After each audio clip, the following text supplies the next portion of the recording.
Welcome to red TV. నేను మీ తేజ. అఘోరి.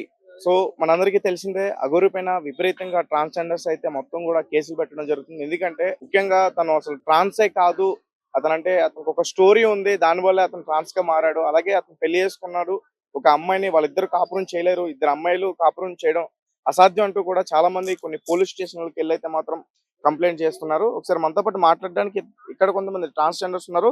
ఒకసారి వాళ్ళతో మాట్లాడే ప్రయత్నించుదాం. చెప్పండి, ఈ రోజు మీరు పోలీస్ స్టేషన్ కి వచ్చి కంప్లైంట్ ఇవ్వడానికి వచ్చారు.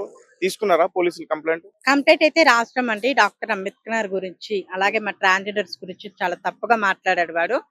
అఘోరి అలియాస్ శ్రీనివాస్ చాలా గలీజ్ గా మాట్లాడాడు కాబట్టి కంప్లైంట్ అయితే ఇచ్చినాము. సార్ వాళ్ళు పిఎస్ లో సార్ వాళ్ళు ఎవరు లేరు. సాయంత్రం వరకు రండి, సాయంత్రం వస్తే సార్ తో వచ్చి కంప్లైంట్ మీకు ఇస్తామా, ఎఫ్ఐఆర్ రాస్తామని చెప్పేసి అన్నాడు. అసలు ఏంటి అఘోరి గురించి ఏదో స్టోరీ చెప్తున్నారు మీరు? అసలు ట్రాన్స్ కాదు అతను. అతను అంటే ఆపరేషన్ అయింది కానీ అతను ఒరిజినల్ ట్రాన్స్ అయితే కాదు అని చెప్తున్నారు ఒక స్టోరీ. ఒరిజినల్ ట్రాన్స్ అయితే అఘోరి అయితే ఒరిజినల్ ట్రాన్స్జెండర్స్ అయితే అసలు కాదు.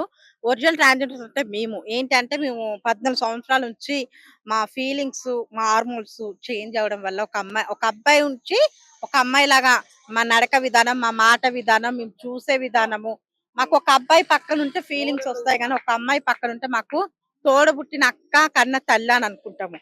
కానీ వాడు ఫేక్.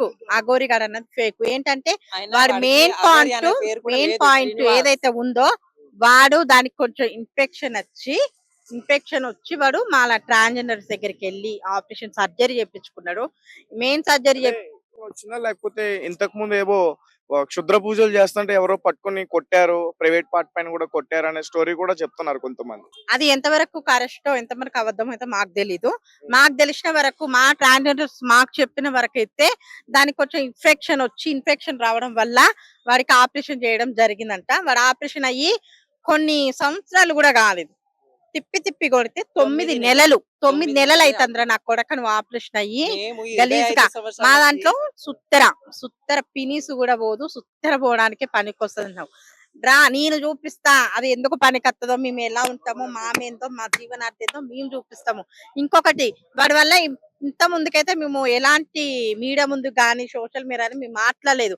ఇప్పుడు ఎందుకు మాట్లాడుతున్నాం అంటే, మేము ఒకప్పుడు నా పార్టీకి అయితే మా దాంట్లో కూడా ఇలా ఉన్నాడు, సరే వీడికి సపోర్ట్ చేయాలా.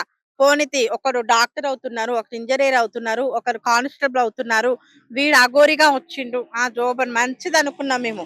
ఒకప్పుడు మంచి ఫీలింగ్స్ ఉండే, అభిమానం ఉండే. కానీ ఇప్పుడు వాడు ఎప్పుడైతే ఒక అమ్మాయిని తీసుకొని ఒక గుడిలో పెళ్లి చేసుకుని పసుపు కొమ్మ కట్టిండో, అప్పుడు వాడు ఫేక్ అని మాకు తెలుసు. ఎందుకంటే ఒక ట్రాన్స్జెండర్స్ ఒక అబ్బాయితో పెళ్లి చేసుకోవాలంటే మేము తల ఉంచుతాం, కానీ ఒక అమ్మాయితో పెళ్లి చేసుకోవాలంటే మేము అస్సలు ముందుకు రాము, మాకు అది ఇష్టం కూడా ఉండదు. కృష్ణుడు ఎప్పుడైతే పెళ్లి చేసుకున్నాడో అప్పుడు తన నిజ స్వరూపం బయటపడింది అంటారు మీరు. బయటపడి ఒక అమ్మాయిని పెళ్లి చేసుకోవడం వల్లనే వాడి నిజ స్వరూపం.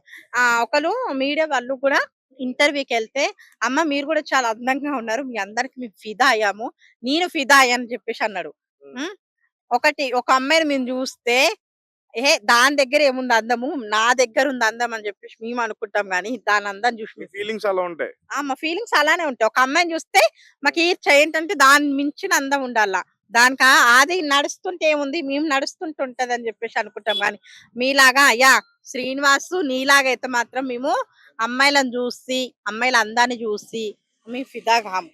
ఒకవేళ శ్రీనివాస్ వర్షిణిని బలవంతంగా పెళ్లి చేసుకుంటే తప్పని అనుకోవచ్చు, కానీ ఒక పక్క వర్షిణి కూడా ఇష్టంతోనే చేసుకున్నట్టుగా మనకి కనిపిస్తుంది కదా ఇక్కడ. సరే మేము అది ఒప్పుకుంటాము. ఏంటంటే వాడు ఏదో పెట్టాడండి, అది పెట్టడం వల్లనే అమ్మాయి కూడా తన వాళ్ళని మర్చిపోయి వీడే. కానీ నాకు తెలిసిన వరకైతే వాడి దగ్గర ఏదైతే డబ్బు ఉందో వాడి డబ్బు కోసము, బట్ ఇప్పుడు కార్లో తిరగడం ఎవరికి ఇష్టం ఉండదండి. నాకైనా మీకైనా ఎవరికైనా ఇష్టమే. అయ్యో వీడితో ఉంటే సమాజంలో సోషల్ మీడియాలో ఫేమస్ అయిపోతాము, అదవుతాం ఇదవుతాం అని చూసా అది ఆ పిల్ల పోవచ్చు. ఆ పిల్లకు నేను ఎందుకు పెళ్లి చేసుకుందా వర్షిని? ఫేమస్ అవడం కోసం? నాకు తెలిసినంత వరకు ఫేమస్ అవ్వడానికి మాత్రమే పెళ్లి చేసుకుంది. అది ఇప్పుడు ఒక అమ్మాయి రాసుకుంటే ఏమొస్తదండి, బూడిద కాకుండా ఏమవుతది, సుఖం ఎలా వస్తది వాళ్ళకు? ఇప్పుడు వాడు ఏమన్నాడు, సనాతన ధర్మం అంటే ఏంది? ఒక అమ్మాయి ఇంకొక అమ్మాయి పెళ్లి చేసుకోవడంలో మన సనాతన ధర్మంలో ఉందా, మన చట్టంలో ఉందా, మన పెద్దవాళ్ళ నుంచి ఉందా? లేదు. ఒక అమ్మాయికి ఒక అబ్బాయికి మ్యారేజ్ అవుతుంది, అంతేగాని ఒక అమ్మాయి ఎలా పెళ్లి చేసుకుంటారండి చెప్పండి?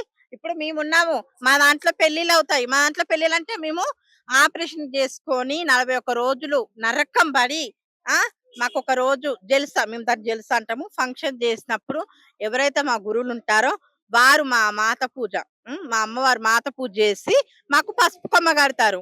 ఉమ్. అంతే. పసుపు కొమ్మ కడతారు. వాళ్ళే మాకు భర్తలా మేము దీవిస్తాము. మట్టెలు పెడతారు, ముక్కు పుడక పెడతారు, తాళి కడతారు కాబట్టి ఆమె మాకు మొగుడు అనుకుంటాం గానీ, ఒక ఆడదాన్ని తీసుకొని మాకు ఎలా అండి అది? చెప్పండి. అది చాలా తప్పు. నేను దాన్ని మీరు ఖండిస్తున్నాను. వాళ్ళ పేరెంట్స్ తో ఏమన్నా మాట్లాడడానికి ట్రై చేశారా? అహా! చేయలేదండి. ఎందుకంటే మేము వచ్చుడొచ్చుడే అంబేద్కర్ ఆ పిల్ల గురించి కూడా మేము కొన్ని రోజులు పట్టించుకోలేదు. ఉమ్. డాక్టర్ అంబేద్కర్ గురించి తిట్టారు కాబట్టి మేము పట్టించుకోవాల్సొచ్చింది. ఇప్పుడు సోషల్ మీడియాకు ఓకే. మాట్లాడడం అంబేద్కర్ ని తిట్టింది అని చెప్పేసి అంటున్నారు గాగోరి. ఇది రీసెంట్ గా జరిగిందా లేదా ఇంతకు ముందు? అహా! లేదండి. రీసెంట్ గానే జరిగింది. రీసెంట్‌గా. వీడికి ఒకప్పుడు జుట్టన్నది కొంచెమే ఉండే. ఎంతైతే ఉండే ఇంత కొప్పున్నది. కానీ ఇప్పుడు ఒక నెల, 2 నెలల తర్వాత వాడేందో ఇంత పెద్ద కొప్పులాగా పెట్టుకున్నాడు. అదంతా ఫేకు. ఒకటి అఘోరాల గురించి మాట్లాడే అవగాహన అయితే నాకు లేదు. వాళ్ళెక్కడనో ఉంటారు. వాళ్ళేదో చేస్తారు. సాధన చేసుకుంటూ ఆ! మంచు కొండలలో ఉండి సాధన చేసుకుంటూ మాత్రమే ఉంటారని నాకు తెలుసు. కానీ కానీ ఈమె మాత్రం ఇక్కడ ఆ! తెలుగు 2 రాష్ట్రాల్లో కూడా తిరుగుతది. బట్ట లేకుండా గుడిలోకెళ్ళడం ఏంటండి? ఆ! అదేంది మొత్తం నేను ఒకరడిగారు, "ఇదంతా ఏంటమ్మా?" అంటే నేను కాట్లోకెళ్ళి శ్మశానానికెళ్ళి బూడిద కాలే శవం దగ్గర నుంచి బూడిద పూసుకొని రాసుకుంటానంటే, ఒక అన్న అడిగాడు, "అమ్మాయి నీ దగ్గరేంటి పాండ్స్ పౌడర్ వాసనొస్తుంది గూడా" అని అడిగాడు. అది చాలా తప్పు. వాడు పాండ్స్ పౌడరే రాసుకున్నాడు గానీ బూడిదైతే గాదు. ఇంకొకటి మా ట్రాన్స్ గురించైతే వాడు మీ మీడియా మిత్రులకందరికీ నేనొక చిన్న విన్నపం ఏందంటే నేనొకటే కోరుకుంటున్నాను. వాడు ట్రాన్స్ అయితే అనొద్దు. వాడు ట్రాన్స్ అయితే కాదు. వాడొక మొగోడు. నేను ఇంకొకటి గూడా జెప్తాను. ఈ ఇప్పుడున్న మన సమాజంలో ఇప్పుడున్నప్పుడు డాక్టర్ అంబేద్కర్ గారు మనకు పెట్టిన భిక్ష ఇది. మనం ఇలా బ్రతుకుతున్నామంటే ఆయన పెట్టిన భిక్ష. ఆయన్ని ఇప్పుడు అంత కిచ్చపరిచినట్టు మాట్లాడిండు కాబట్టి నేను అన్నలారా, అక్కలారా మీకొక విషయం చెప్పదలుచుకున్నాను. కానీ ఏంటంటే అలాగే అంటే ఇప్పుడు మీలాంటి వాళ్ళు బయటకొచ్చి తన గురించి ఏదైనా మాట్లాడే ప్రయత్నం చేస్తున్నా, లేదంటే మా మీడియా మిత్రులు ఏదైనా మాట్లాడే ప్రయత్నం చేస్తున్నా, నిన్న ఒక వీడియో రిలీజ్ చేశారు ఆళ్ళు మేము చనిపోతాం అంటూ కూడా. వాడు చనిపోతానంటాడు గానీ చనిపోడు. ఆడేందంటే ఇట్లా ఇప్పుడు ఎవరైనా నేను చచ్చిపోతానంటే కాపాడాలనే చూస్తారు గానీ చావగొట్టాలనే చూడరు. అలా వాడు నేను చచ్చిపోతానంటే వీళ్ళు నన్ను వదిలేస్తారన్న చిన్న అవకాశం తీసుకొని వాడు అంటున్నాడు, "నా కొడుకా నువ్వు ఇక్కడ హైదరాబాద్‌కు రారా! నా కొడుకా నువ్వు చావడం కాదు మేమే చేస్తాం." యూనర్ అనేది మూత్రం పోయడానికే వస్తది. పినిసు గూడా పట్టదు అందులోనన్నాడు. ఆ నరం ఏదైతుందో అది గుంజు కొడతాం. అర్థమవుతుందా? నరం ఏదైతుందో అది గుంజు ఎందుకు అంటే దాన్నెందుకు ఆ రకంగా ఉద్దేశించి ఎందుకు మాట్లాడాడు అనుకోవాలసల? అదేనండి. ఎందుకు ఉద్దేశించి మాట్లాడి వాడు అంటే ఒరిజినల్ ఎలాంటి ట్రాన్స్‌జెండర్ సందర్భంలో కాదు గదా! మాట్లాడాడు? ఎలాంటి సందర్భంలో మాట్లాడాడు? ఎలాంటి సందర్భం అంటే ఒకటి వీళ్ళు నన్నేం చెయ్యలేరు. ఇప్పుడు నేను నలుగురితో బయటికెళ్తాము. నన్ను కొడతాను. కొట్టినప్పుడు మీరు నా రూపం చూస్తారు. నా రూపం చూసి వీడు ట్రాన్స్‌జెండర్స్ గదా! వీడినేమి అనొద్దని జెప్పేసి వాడొక్కటే ఆలోచించుకొని వాడలా మాట్లాడడం జరుగుతుంది. అమ్మ ఒక వర్షిణి అనే ఒక ఆడబిడ్డ జీవితం పాడు చేశాడంటే మీరు ఒప్పుకుంటారా? ఖచ్చితంగా అయితే పాడు చేశాడన్న. ఎందుకంటే ఒకటి ఆడపిల్లలు మాకైనా అక్కజెల్లెలున్నారు. వాళ్ళకైనా అక్కజెల్లెలున్నారు. ఒక ఆడబిడ్డ ఎవరికైనా ఆడబిడ్డ, ఒక్క తల్లి ఎవరికైనా తల్లే. ఒకటే మాట, "అమ్మ వర్షిణి నువ్వైతే ఎక్కడున్నా సరే ఆ అఘోరగాన్ని వదిలిపెట్టి శ్రీనివాస్ నువ్వు ఆ అబ్బాయిని వదిలిపెట్టి వాడు 6 అడుగుల గుల్లెట్ అంట. ఆడికి ఏ గుల్లెట్ లేదమ్మా. ఆ గుల్లెట్‌కే కొంచెం దెబ్బ తిని వాడు బిళ్ళ చేయించుకున్నాడు తల్లి. అది కూడా ఒరిజినల్ కూడా కాదు. అర్థమవుతుందా? ఫస్ట్ నువ్వు మీ తల్లిదండ్రుల దగ్గరికెళ్ళు. ఎందుకంటే రీసెంట్‌గా మీ డ్యాడీకి చిన్న యాక్సిడెంట్ అయిందంట. ఇష్యూ జరిగింది. అది గూడా ఒక తండ్రి అంటే ఎవరికన్నా తండ్రే. జన్మనిచ్చిండు కాబట్టి మనం వాళ్ళని జూసుకోవాల్సిన బరువు బాధ్యతలు మనకుంటాయి. ఎందుకంటే నువ్వు అక్కడికెళ్ళడమే అది నీకు మంచిది. ఇంకొకటి ఒకటే చెప్పదలుచుకున్నాను. సీఎం రేవంత్ రెడ్డి గారిని గూడా వాడు చాలా కించపరిచినట్టు మాట్లాడిండు. దానికి గూడా మేము ఖండిస్తున్నాం. ఏంటంటే సీఎం రేవంత్ రెడ్డి గారు వచ్చినప్పటి నుంచి మాకొక ఉపాయం కలిగింది. ఏంటి అంటే మాకు కొన్ని జాబులొచ్చినాయి. ఎప్పుడో ఒక ట్రాన్స్‌జెండర్స్ అంటే మేము బెగ్గింగ్సే చేసుకొని బ్రతుకుతామేమో అనుకున్నాం గానీ, సీఎం రేవంత్ రెడ్డి వాళ్ళు వచ్చినప్పటి నుంచి మాకు కొన్ని జాబ్‌లొచ్చినాయి. మేము కొంచెం చదువుకున్న వాళ్ళు. ఇప్పుడు ఈ పిల్ల చదువుకున్నది. రేపటి రోజున ఈ పిల్లకి గూడా మంచి జాబొస్తే ఈ పిల్ల గూడా జాబ్ చేసుకొనే బతుకుతది అని మేము కోరుకుంటున్నాము. ఇంకొకటి మాకు గూడా సీఎం రేవంత్ రెడ్డి గారు అన్న నీకొక విషయం చెప్పదలుచుకున్నాను సార్. ఏంటంటే ట్రాన్స్‌జెండర్స్‌కి కొంచెం సమాజంలో ఇజ్జతి, పరువు మాకు కొన్ని చట్టాలు ఉంటాయి. మా చట్టాలు మాకు కావాలని చెప్పేసి మేము పోరాడుతున్నాము. మాకు ఏదైతే కొన్ని జాబ్స్ ఇస్తా అన్నారు. అఘోరి ఇప్పుడు శ్రీనివాస్, ట్రాన్స్జెండర్ శ్రీనివాస్ ఒక అమ్మాయిని ఇట్లా పెళ్లి చేసుకుని తీసుకెళ్లిపోయాడు. అంటే ఇప్పుడు చాలా మంది భయపడే పరిస్థితి అయితే కనిపిస్తుంది. నార్మల్ గా మీ దగ్గరికి మగవాళ్ళైనా ఆడవాళ్ళైనా ఆశీర్వాదం కోసం వస్తారు. ఇప్పుడు ఆడవాళ్ళు మీ దగ్గర రావడానికి భయపడుతున్నారు. ఎక్కడ మీరు వాళ్ళని వలలో వేసుకుంటారు? ఏ విధంగా వేసుకుంటారు వలలో? ఒక ఆడపిల్ల, మేము ఉన్నాం ఒక ఆడపిల్ల లాగానే. ఆడపిల్ల మా అమ్మ దగ్గరకు వచ్చి ఎందుకు, ఆమెకి ఎందుకు వేసుకుంటాం వలలో? శ్రీనివాస్ లాంటి వ్యక్తి ఇలా చేయడం పట్ల అంటే ఒక డూప్లికేట్ విషయం చెప్పాలంటే, వాడు నటించడానికే ఒక వస్తువులు తీసేసుకొని నటించినాడు. వాడు మొగోడు, మగ విషయాలకైతే.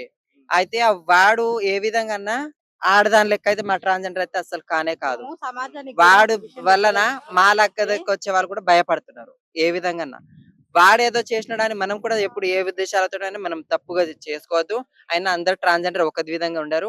వాడి లెక్క అయితే అందరు ఉండరు. కాబట్టి మా ట్రాన్స్జెండర్స్ అంతా ఎప్పటికైనా పక్కన ఒక ఆడపిల్ల ఉందంటే మా తల్లిలో లేకుంటే మా చెల్లిలో ఎవరికైనా అన్యాయం అన్ని జరిగిందంటే ఎవరైనా ఎవరికైనా ముందుకు బాధపడతారో వస్తాం మేము. బాధపడరో మాకు అంతవరకే తెలియదు. గాని ఎవరికి మమ్మల్ని చూసి బాధపడతాం. భయపడాల్సిన అవసరం ఏం లేదు అని మేము ఈ కమిటీకి చెప్పుకుంటాం. ఇప్పుడు అఘోరి వర్షిని పెళ్లి చేసుకుంది కదా, మీ అభిప్రాయం ఏంటి? ఆ అభిప్రాయాలు అసలు ఒక మొగోడు, ఆ మొగోనికి అసలు ఒక ఇప్పుడు వర్షినికి ఇష్టం లేకపోతే మనం మాట్లాడొచ్చు. వాళ్ళిద్దరు ఇష్టపడుతున్నారు కదా అక్కడ. వాళ్ళిద్దరు ఇష్టపడుతున్నట్టే ఆడు ఆ ఏమైనా ఇష్టం మాయ చేసిందైనా వెనకాలే ఉండొచ్చు. డబ్బు ఉంది. ఆ ఆ ఇష్టం వెనకాలే వాడి దగ్గర, శ్రీనివాస్ దగ్గర డబ్బు ఉంది. ఆ వీడి దగ్గర ఉంటే నేను ఏదన్నా చేసుకోవచ్చన్న ఒక ఫీలింగ్ తోటే ఆ అమ్మాయి నాకు ఇష్టం. ఎంత ఉండొచ్చు అఘోరి దగ్గర? కొన్ని కోట్లన్నీ ఉంటాయా? ఉంటాయండి. వాడి వెనకాల ఏమి ఉన్నాయో తెలీదు. కానీ ఖచ్చితంగా అయితే ఉన్నాయి.